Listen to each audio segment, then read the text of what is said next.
the messenger of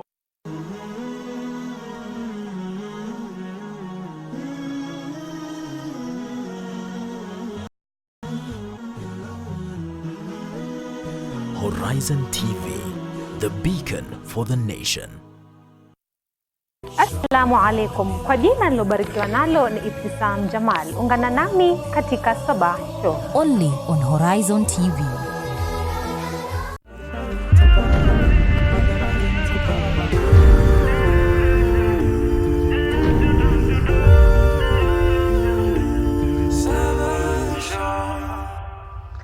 Assalamu alaikum wa rahmatullahi wa barakatuh. Karibu katika Sabah Show, awamu ya uchambuzi wa magazeti, tukipeperusha katikati mwa jiji la Nairobi, msikiti wa Jamiwa, ikiwa ni tarehe 12 ya mwezi Muharram mwaka 1441 sawia na tarehe 11 mwezi Septemba mwaka 2019. Jina langu ni Ibtisam Jamal. Katika awamu yetu ya kwanza tutaweza kuchambua magazeti. Awamu yetu ya pili ya kipindi hiki ambao ni saa 3 hadi saa 4 ni business chat, ambapo tutaangazia masuala ya sekta ya matatu. Siende mbali, na kama kawaida katika uchambuzi wetu wa siko peke yangu, niko na Dennis Enzomveri, nimepronounce sawa? Iko sawa. Na Abubakar Mushiri, karibuni sana. Asante. Karibuni sana katika magazeti yetu ya leo ambao wamepaka kipaumbele. Ukiangalia Daily Nation na The Star ni almost the same topics. Mariga red card officer defied Jebukati order. That's one in Star. And in Nation, it says here what Mariga red card means for Jubilee ODM.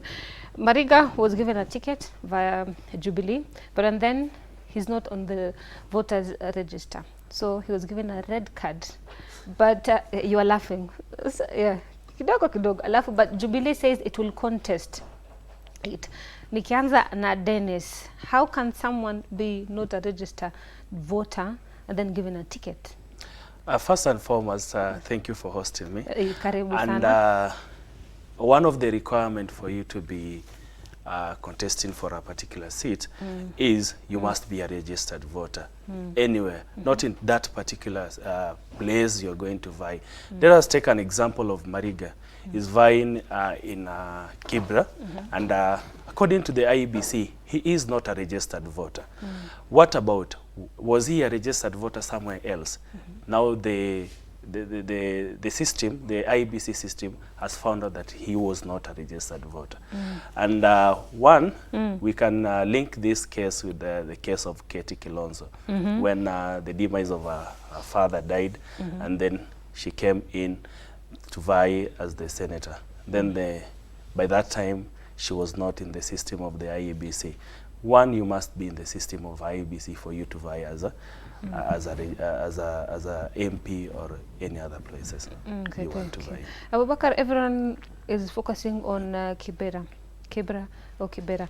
So how will this affect the Jubilee party? You know, when you talk about Mariga being given the Jubilee ticket to run for the Kibra MP, I mean, first, the problems in Jubilee started with the nominations, because Ruto's allies were for the opinion, you know, let's put us a person who is popular, a person, you know, as much as you do not have a person who is more of a politician or more political in nature, or someone who can change the lives of Kibra, let us put a person who is there, who is popular, so that we can be able to clinch the seat. Otherwise, the Uhuru's allies were for the opinion that, you know, let's put a weak candidate for a certain reason. They wanted, you know, the seat to be retained by ODM. Now, I mean, yes, Mariga was denied the ticket by IEBC because he's not a registered voter, and most celebrities or such popular people are not registered voters. But I mean, it's all about the system, you know. It's if the IEBC did the right thing, despite you being nominated by the governing party, you know, to vie for a certain position, as long as you do not qualify, you know, there would have been, you know, crafty methods used to ensure that he was, you know, given the ticket by IEBC. But it just shows that impunity cannot have a place in the society, because IEBC did the right thing, and I think we expected more from Jubilee, you know, to post a candidate who is capable of changing the lives of the Kibra residents, because Kibra constituency, it's a constituency which faces a lot of problems. And we hope that, you know, in the future that the elected, the MP elect will after swearing in, will do a great job in Kibra constituency. And I think it's time that we change the politics of this country, you know, from, you know, how popular you are, or, you know, what a big name you have, or how rich you are, but we go down to how efficient can you be. You know, if Mariga was a footballer, but how did he change the lives of Kenyans? You know, you see like Sadio Mane, Mo Salah doing great jobs in their countries, their home countries. They are footballers, they are not politicians, but you know, they build hospitals, they educate people. But we had not seen much of Mariga. You know, I mean, we all know him for betting adverts, which, you know, betting in Kenya has done has had adverse effects on the youth. It has destroyed the lives of people because of the addictions which come with it. So, from my opinion, Mariga was not the best of candidates for this position, and IEBC did the right thing by, you know, not giving him the ticket for the basic reason, basic fact that he was not a registered I can voter. see Dennis disagreeing. You were disagreeing yes, briefly. I was disagreeing with Why? him when he said that Jubilee chose a weak candidate. As we speak right now, there is there is a divide in Jubilee Party. There is a side of Tagatanga, the side of Kieleweke. And both sides want to impress their masters. Their masters now is, the side of Tangatanga wants to impress the Deputy President, Honorable William Ruto. And the Kieleweke side wants to impress the President, Uhuru Muigai Kenyatta. Now, my brother saying that Jubilee chose a weak candidate, that is a lie. It was not a weak candidate. What they did do calculation. In politics, you do your calculation. Arrange your mathematics well. Add 1 + 1, you get 2, not 11. The Jubilee Party, the Kieleweke side, they got it as an 11.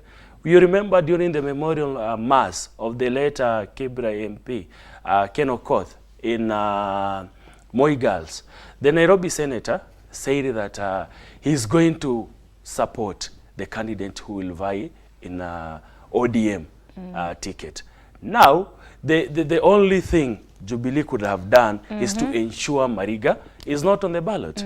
Yes. Thank you so much. When you look at People's Daily, it says here, Uhuru now turns down MP's bid for higher pay.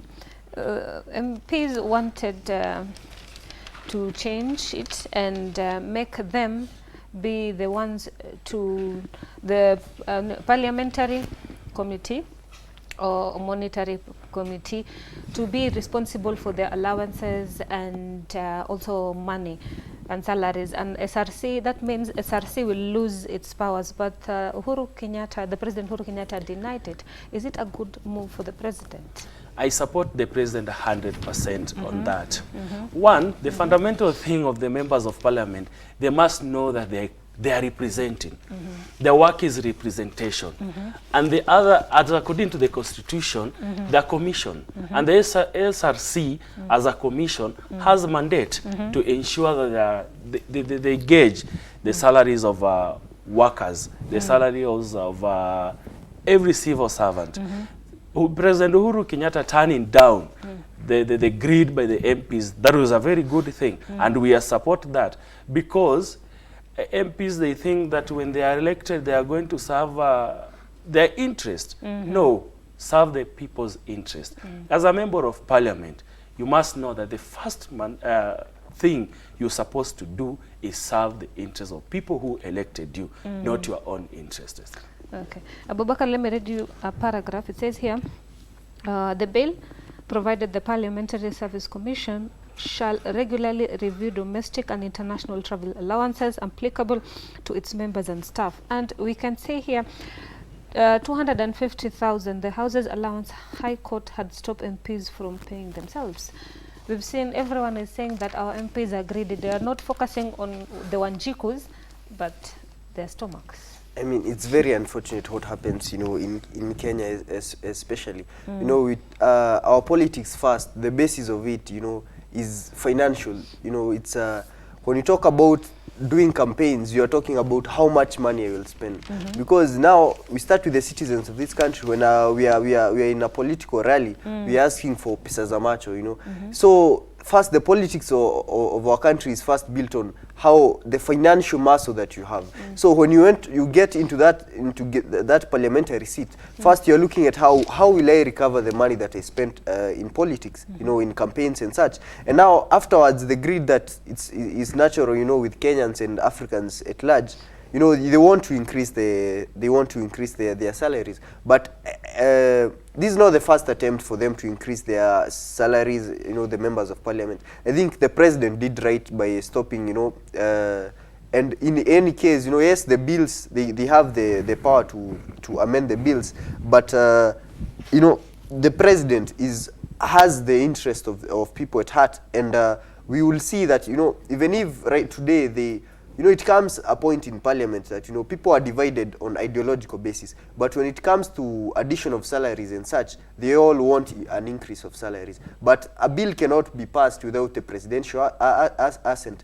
So I think the president has the people's interest and hearts, and despite having, you know, greedy politicians, I think there's someone there to bar such kind of things that happen in the country. Okay, when you look at the standard, it says here, arrests won't stop bid MP. Vows 50 MPs. We've seen Ndindi Njoro, Kiharu member of parliament, being arrested. It has sparked many opinions of people, but they are saying that police are being used to coerce some MPs from one certain side of Jubilee Party. How do you feel that, Dennis? And you're laughing. Yes. Yeah. I've been following Ndindi Nyoro's post on Facebook. Today he supports Uhuru Kenyatta, and he supports the government and the government agencies, the police. And they say the police should arrest those people who are demonstrating. And first, before someone demonstrates, they must have a reason to why they are demonstrating. And now, the Ndindi Nyoros, now they have changed. There is a saying in Kiswahili that says something mukuki and whatever. So now it's towards the Ndindi Nyoro's side. He must face it right now. Let him face it right now, and it's politics. You pay political price are paid politically, so let him pay politically. The same topic in Taifa Leo says here, Tanga watishia mkuu wa polisi. Wabunge 40, hapa amesema 40, gazeti lingine limesema 50. Wasema wanamunga mkono Ruto, wadai Inspector General ameruhusu kikosi chake kutumiwa na wapinzani. Do you think police are being used by some politicians?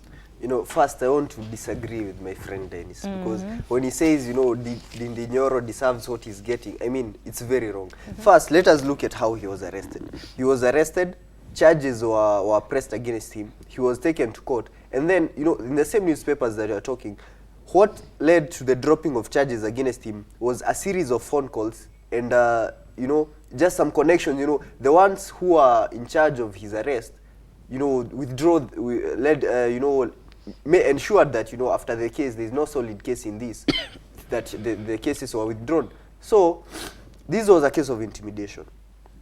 This is because Ndindi Nyoro is, you know, according to the regional basis that he is in, he's supposed to be in Kieleweke. But we have seen much of him and Kikuyu MP Kimani Ichung'wah in the Tanga team. And he outrightly said it by himself, Ndindi Nyoro, that he's being told that you are attending the wrong meetings. You know, that your alienation right now, your affiliation is not where it should be, because in some way he's expected to be Uhuru Zale, but he's more with the deputy president. So, you know, let us take a break. We will come back with the same views. Na mtazamaji, tupate pumziko ufupi, tarejea baada muda usoko mrefu. Mada ni moto katika studio, usiende mbali. Assalamu alaikum. Kwa jina nilobarikiwa nalo ni Ibtisam Jamal. Ungana nami katika Sabah Show. Only on Horizon TV.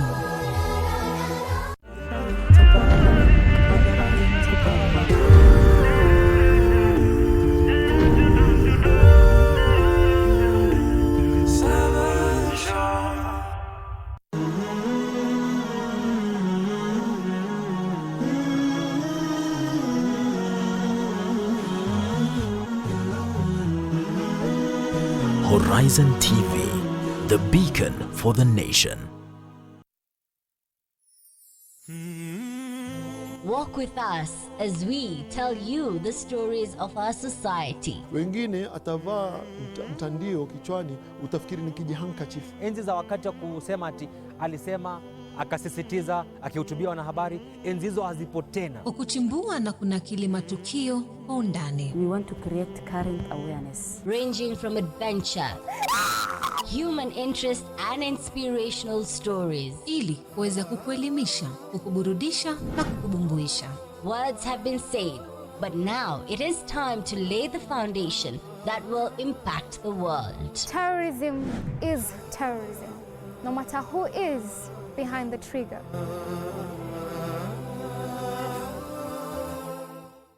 Wanashitati nashta, watakaowafisha nyinyi ni malaika wa mauti. Ishara zetu zinazotuongoza. Ndipo hata Mwenyezi Mungu Subhanahu wa Ta'ala katika Qur'ani, Pokea ufahamu asema na tahadhari. la yanju min dhaqtati al-qabri salihun wala talihun, Yazingatie haokoki na kufinywa na kaburi yoyote. Jiunge na Sheikh Ali Bahero katika bishara zetu kila Jumanne saa 2 usiku kwenye Horizon TV.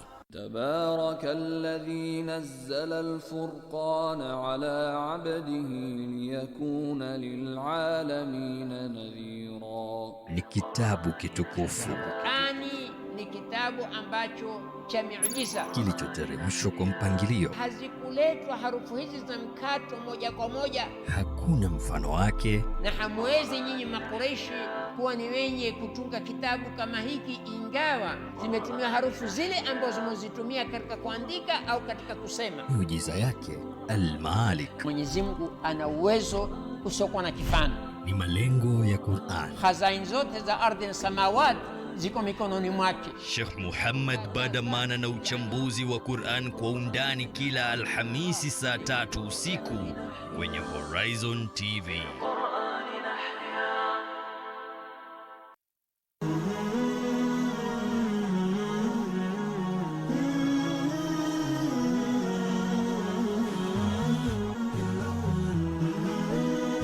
Horizon TV, the beacon for the nation. Assalamu alaikum. Kwa jina nilobarikiwa nalo ni Ibtisam Jamal. Ungana nami katika Sabah Show. only on Horizon TV.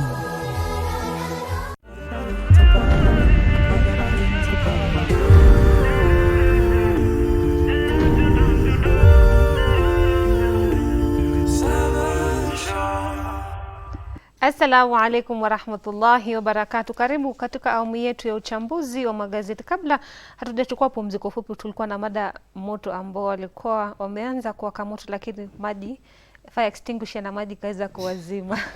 Abubakar, briefly. So I was saying, for some reason, this is the doing, allegedly, it's the doing of PS Kibicho, because he's using state agencies, you know, to kind of pull people towards one political divide, which is not right. I mean, this only creates, if his attempt, you know, is to you know, ensure that, you know, the team Kieleweke is bigger and such. I mean, these are the wrong cards to play to start with, because now we have seen 40 members of parliament come, you know, talking on behalf, you know, having Dindi Nyoro and the team Tanga by itself has gained sympathy from Kenyans, because if you arrest a person for no basis reason, you know, not that strong fact, you know, that this person can be, you know, prosecuted for the charges that has been put against him, then he is released. It means then it's an intimidation, you know, you're infringing on the rights of the person, and it's only creating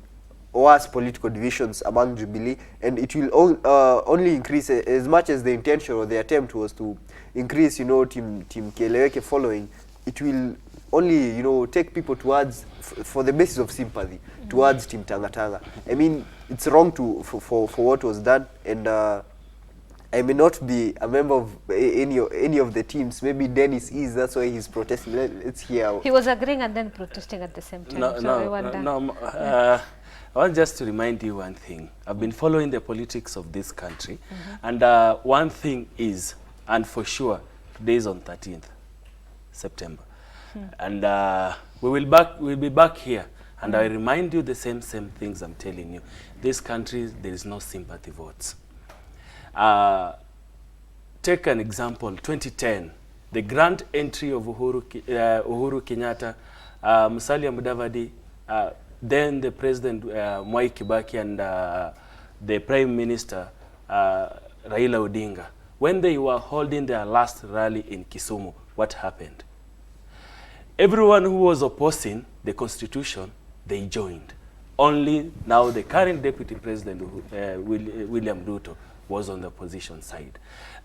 What is going to happen now, the likes of Akinandindi Nyoro and the Kimani Ichung'wah, they're just testing waters. And looking at the politics of the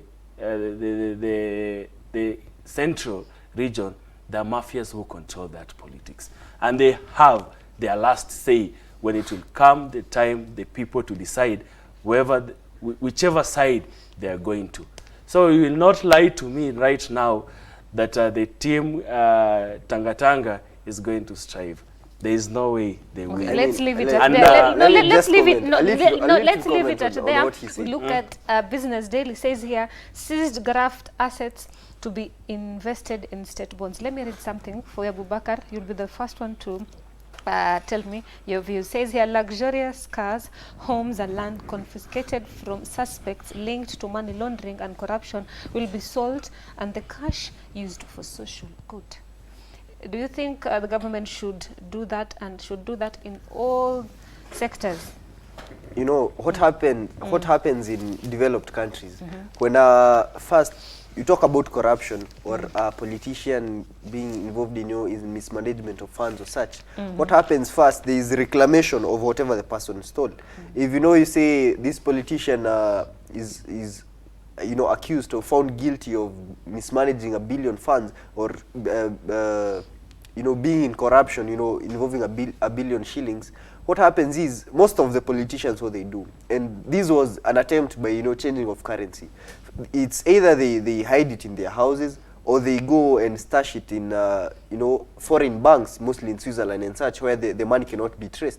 But when a politician is involved in corruption, not only should he be charged and prosecuted, but also the reclamation of the funds that he stole, because yes, you have prosecuted the person, but the money is still outside there, So it's very positive that the money should be reclaimed and used for social good. But now the problem will be the implementation of it, because if you are saying you will reclaim the funds and you use it, now the government itself, who are talking about the reclamation of funds, are the ones, the officials themselves are being involved in corruption. So who will be there to implement this kind of, yes, they are very good laws, they are very good legislations, but how will you implement them? Because unfortunately, you are trusting the person, who is involved in the crime to take the sword against himself, which is very hard. But if you leave that kind of role to an effective department, an effective government sector like the DCI or the such kind of departments which are very effective in their doing, I mean, it could be implemented and it could increase the amount of money in circulation. Because let's look at how the changing of currency. One, there was a political divide which decided and started claiming that changing of currency is an attempt to kill someone's career, because they are saying it's a fight against corruption, that those people who have stolen money and put them in their houses, they either have to spend the money or dispose it in a way so that because now the law was put, you cannot take, if you take more than 1 million to the bank, they'll ask you this for the sources and such.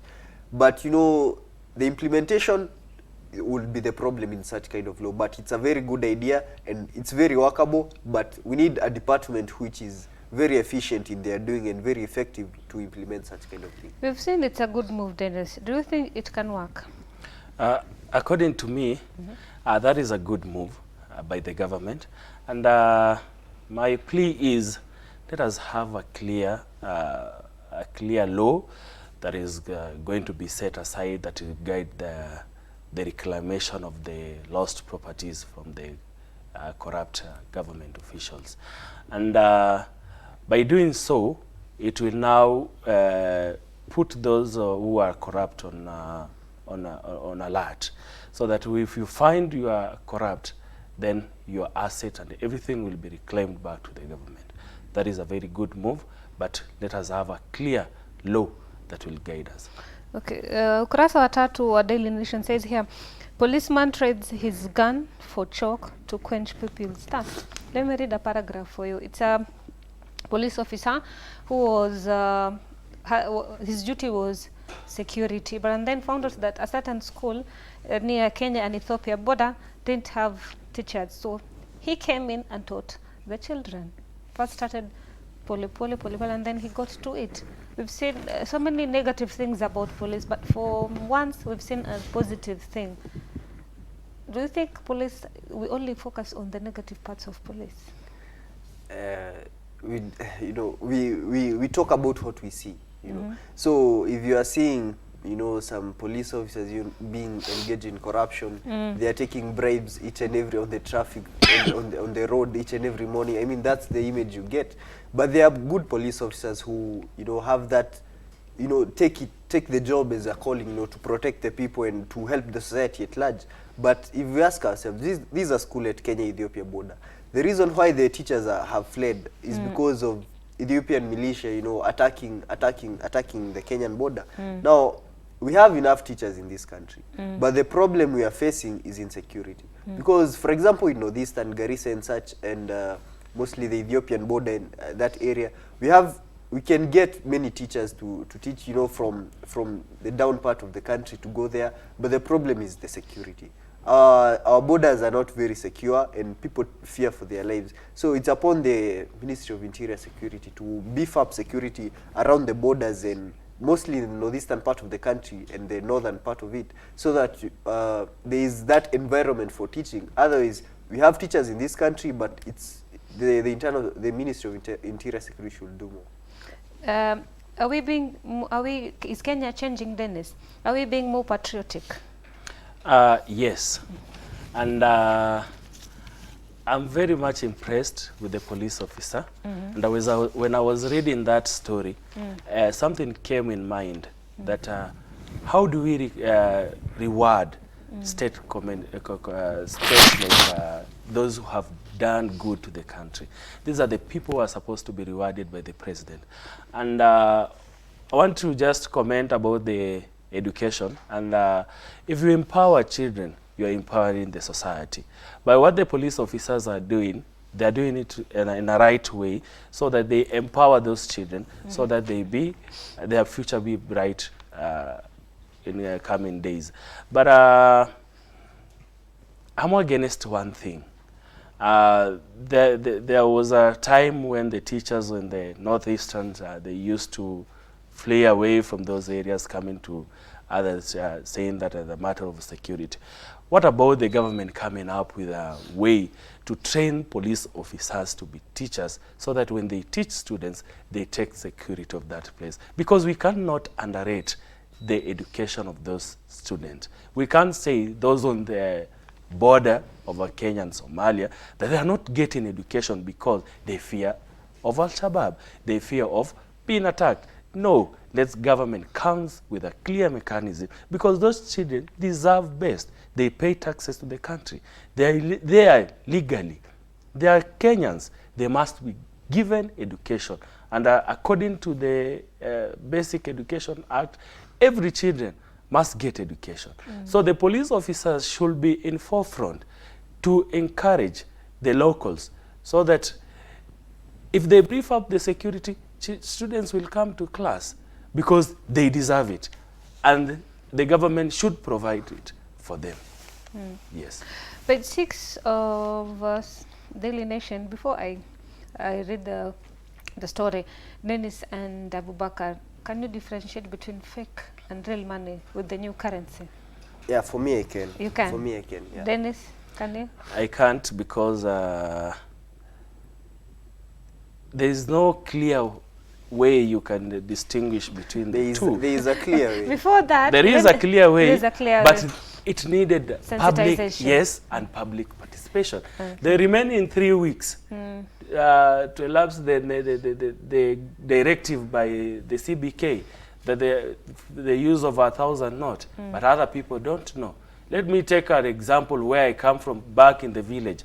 How will my grandmother and village mates there know the difference between 1,000 hold note and that that? thought. Hold that thought. It says here fake money in circulation ahead of deadline.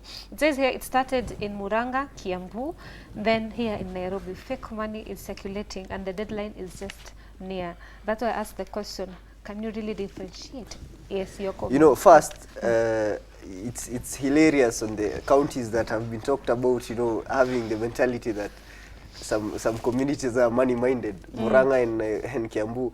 But, you know, yes, if the government did not do enough sensitization on how you can differentiate between the fake money and the real money, but it's very unfortunate for an educated person like Dennis, you know, not to be able to differentiate between fake money. You know, we go to the bank always, and wherever you are filling the bank forms, there is always a banner or like something which is, you know, posted there on how you can differentiate between real money and it's all say tilt, you know, feel, you know, there are those features that you can able to use to differentiate between fake money and real money. Yes, the government did not do enough sensitization, but till when will we rely on the government? The Wanjiku in rural no, areas. because no, you know, listen. He's talking about the grandmother. He's talking about the grandmother. Dennis an opportunity. There is a provision in the Constitution that says that before the government implements anything, we must have a public participation. And the public participation, there are funds that are set aside for public participation. What the funds set? Let me now educate you. Now you want to educate me. Let me now educate you. One, you can't just say that this money is like I have a way that I can see this is fake and real money. No, money is money, and cartels are there, and these cartels are very serious. They want money and they want to exchange money. No, now let's take an example of a woman, or not a mother, an old mama who has gone to the bank to withdraw money. Yes, the bank will give him the real money, but she can't see. How can she feel the money? There is, you know, it's not about seeing. How can she feel you know the money? how you differentiate between. It's very unfortunate that he's talking like this. First, as citizens of this country. As citizen of this country, let us take a break. Na mtazamaji, baada ni moto. Je, unajua kutofautisha kati ya 1000 ya sasa kwamba ni fake au ni real?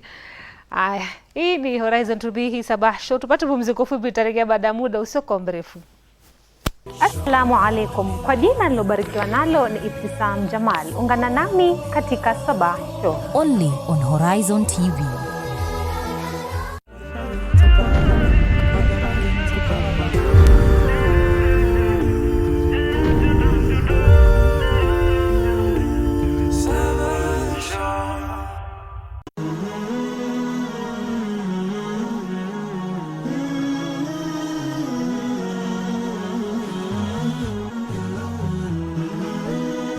Horizontv, the beacon for the nation.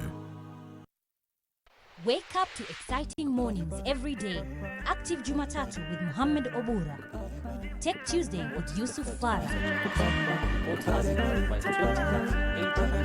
Wednesday, the special edition Business Chat with Ibtisam Jamal.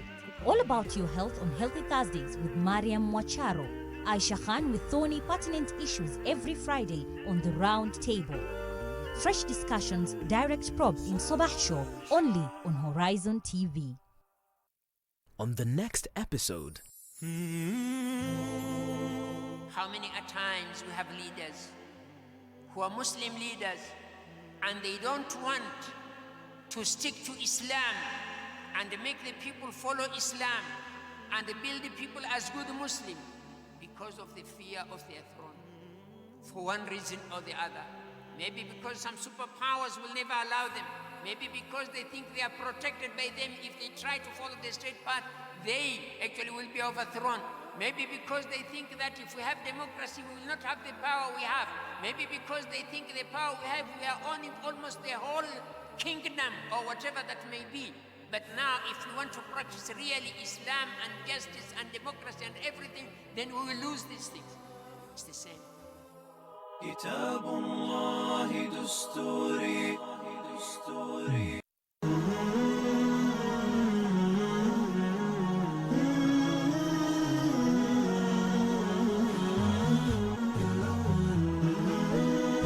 Horizon TV, the beacon for the nation. Assalamu alaikum. Kwa jina nilobarikiwa nalo ni Ibtisam Jamal. Ungana nami katika Sabah Show. Only on Horizon TV.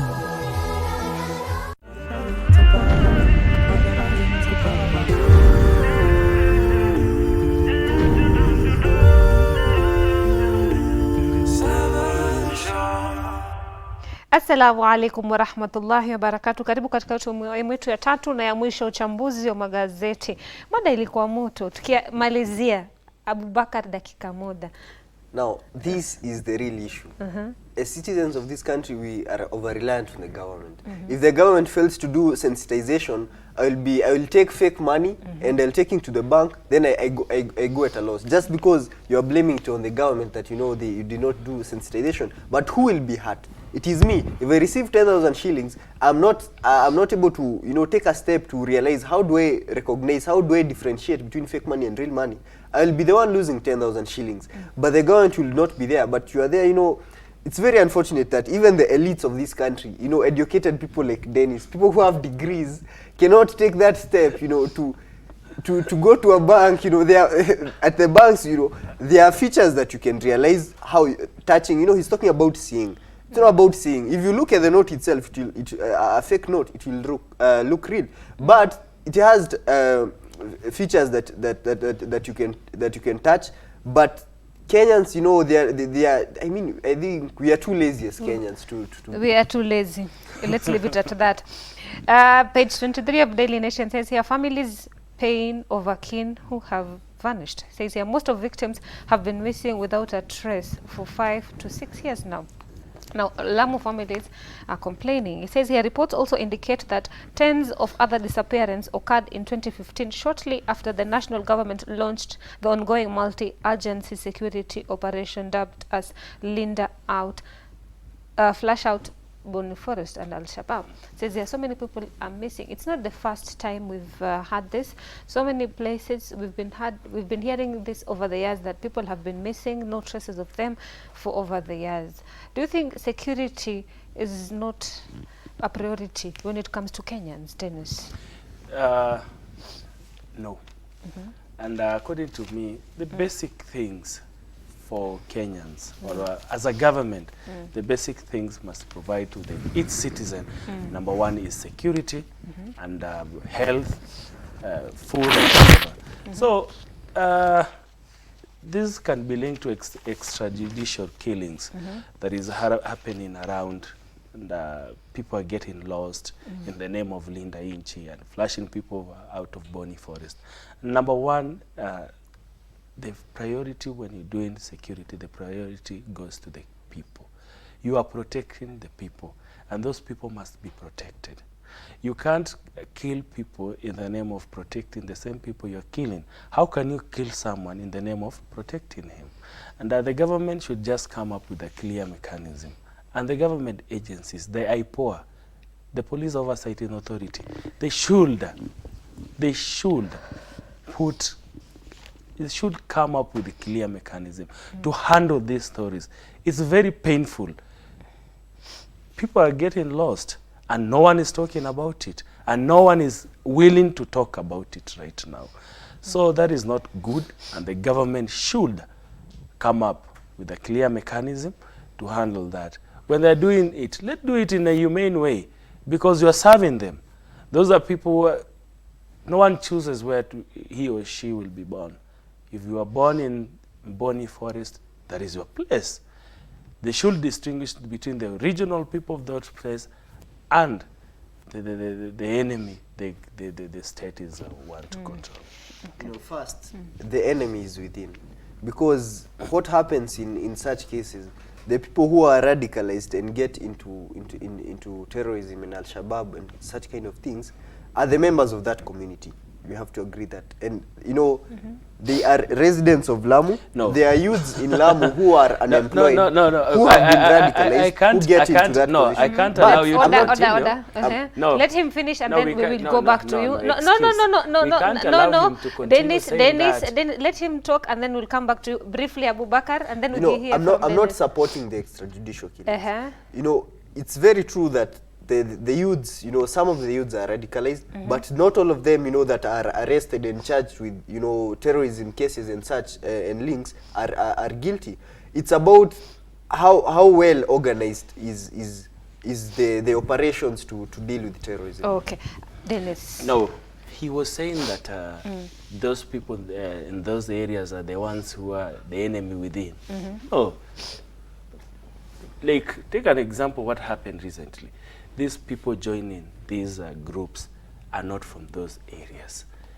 There was someone from where I come from, Kakamega, who was involved in that in the attack. It's not 100%. Okay, let's leave it at okay. Let's leave it at that. Let's focus on the star page 5 here. It says bill compels head teachers to readmit teenage moms or face 6 months in jail. We've seen over the years that when a teenage girl gets pregnant and delivers, she is not allowed back to class.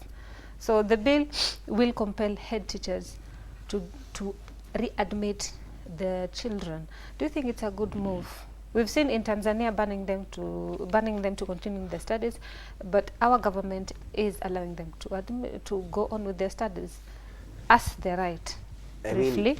mean, when you were in school, you were told when you are little, you are allowed to use pencils.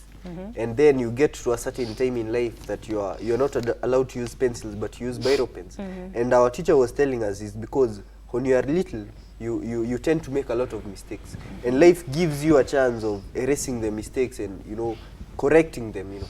So they should be allowed back to class, because some of these cases are rape cases. Some maybe, you know, they are taken advantage of, or some are by mistake, you know, that they get pregnant and they are not able to continue with their studies. But we should not put an end to someone's future because of one mistake. But also we should look at it about the permanent solution, you know, our morals as a society. How well are we educating our children on morals? Because it's not about 844. It's not about getting A's or, you know, passing in your examinations. But we teach morals, you know, in schools, so that we prevent such teenage pregnancies in our schools, and also the levels of discipline in our schools. So we should look at it from that angle, not only about barring the students from continuing with their studies. Okay, the star says here, proposal for special schools to admit learners without disability.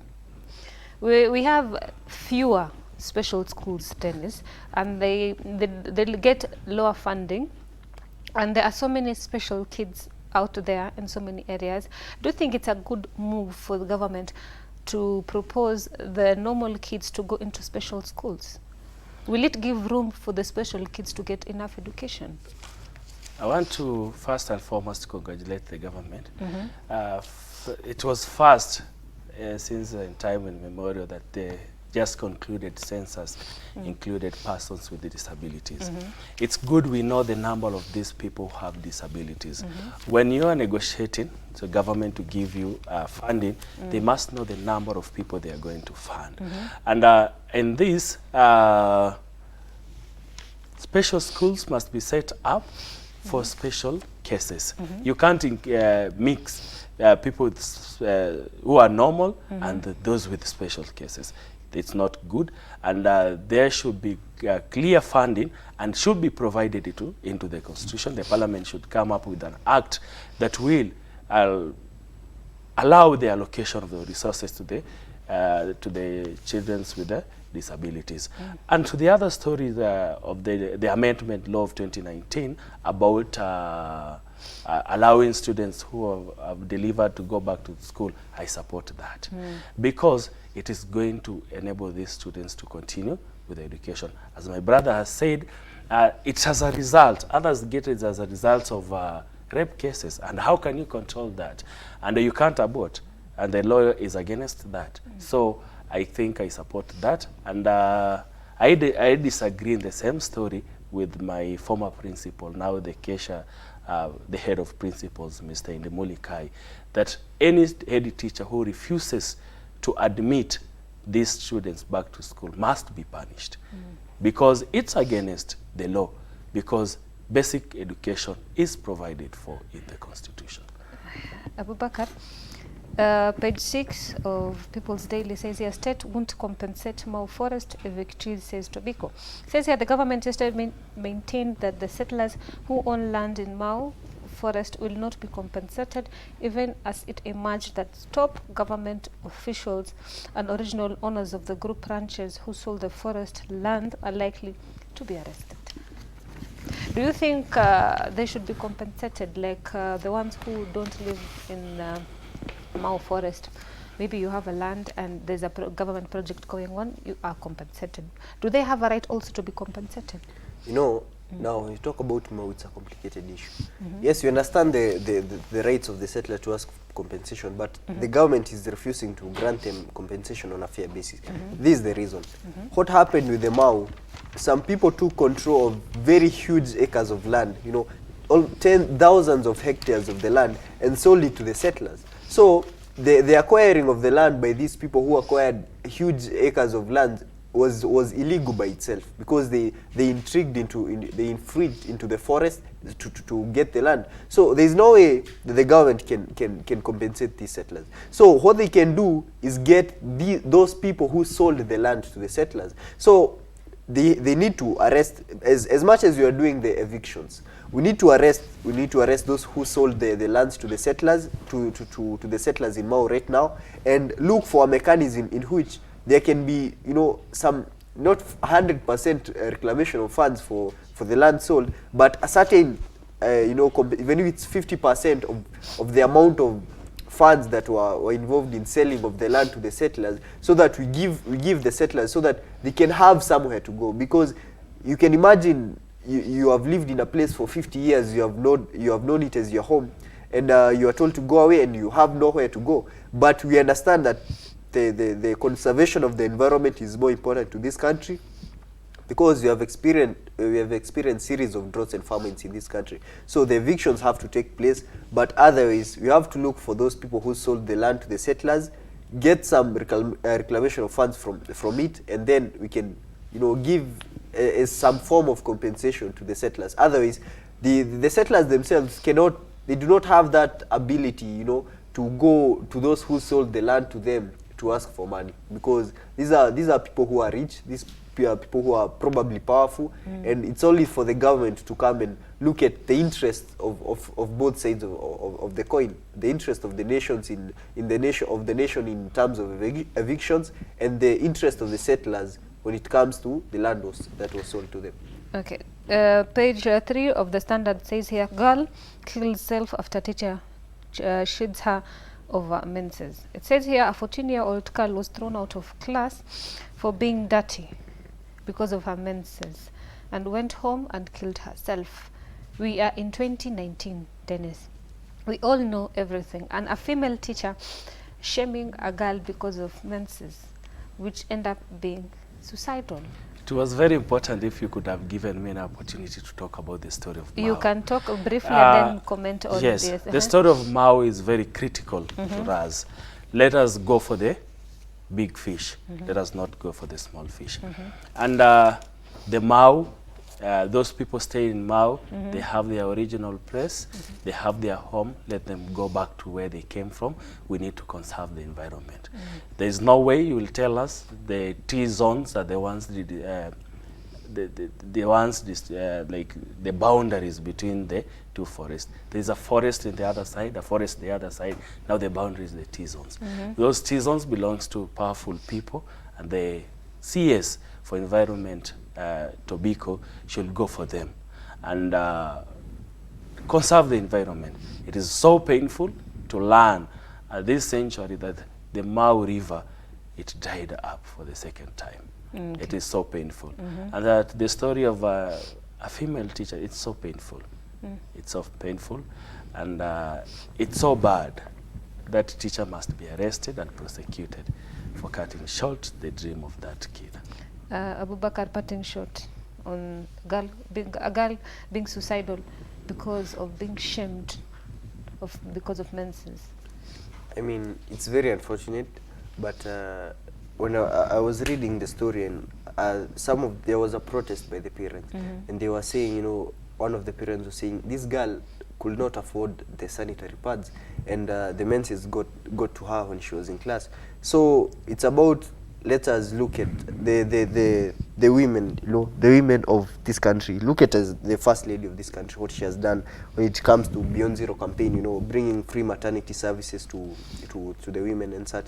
So it's a role to be played by the female teachers, and it's unfortunate it's a female teacher who did this, but there should be organizations which promote, you know, or are able to give free sanitary towels, to considering that there are people who cannot afford them. Shukran sana Dennis, shukran sana Abubakar kwa kuweza kuchangia katika mada mbalimbali ya taarifa zilizopewa kipaumbele katika magazeti ya leo. Na mtazamaji, tumefika tamati ya awamu yetu ya kwanza ya uchambuzi wa magazeti. Usiende mbali, tarejea na business chat. Mada yetu ya leo ni kuhusiana na evolution of matatu industry, how matatu industry has changed and what are the perception that people have in the industry. Usiende mbali, jina langu ni Ibtisam Jamal. Assalamu alaikum. Kwa jina nilobarikiwa nalo ni Ibtisam Jamal. Ungana nami katika Sabah Show. Only on Horizon TV.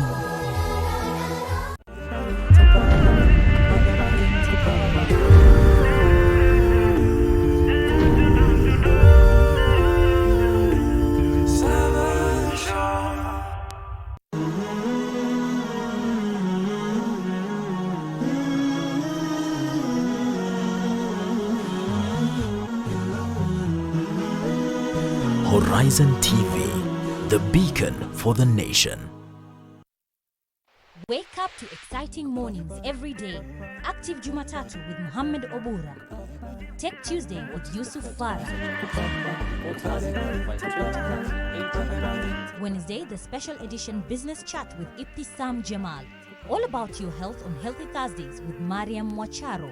Aisha Khan with thorny pertinent issues every Friday on the Round Table. Fresh discussions, direct probe in Sabah Show, only on Horizon TV. On the next episode, How many a times we have leaders who are Muslim leaders and they don't want to stick to Islam and make the people follow Islam and build the people as good Muslim because of the fear of their throne, for one reason or the other. Maybe because some superpowers will never allow them. Maybe because they think they are protected by them. If they try to follow the straight path, they actually will be overthrown. Maybe because they think that if we have democracy, we will not have the power we have. Maybe because they think the power we have, we are owning almost the whole kingdom or whatever that may be. But now, if we want to practice really Islam and justice and democracy and everything, then we will lose these things. It's the same. كتاب الله دستوري.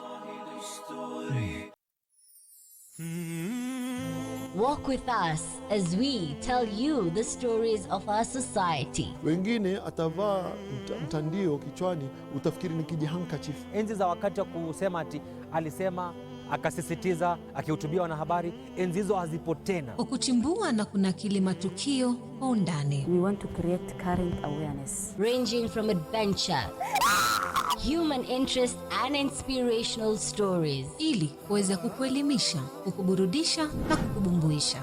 Words have been said, but now it is time to lay the foundation that will impact the world. Terrorism is terrorism, no matter who is behind the trigger.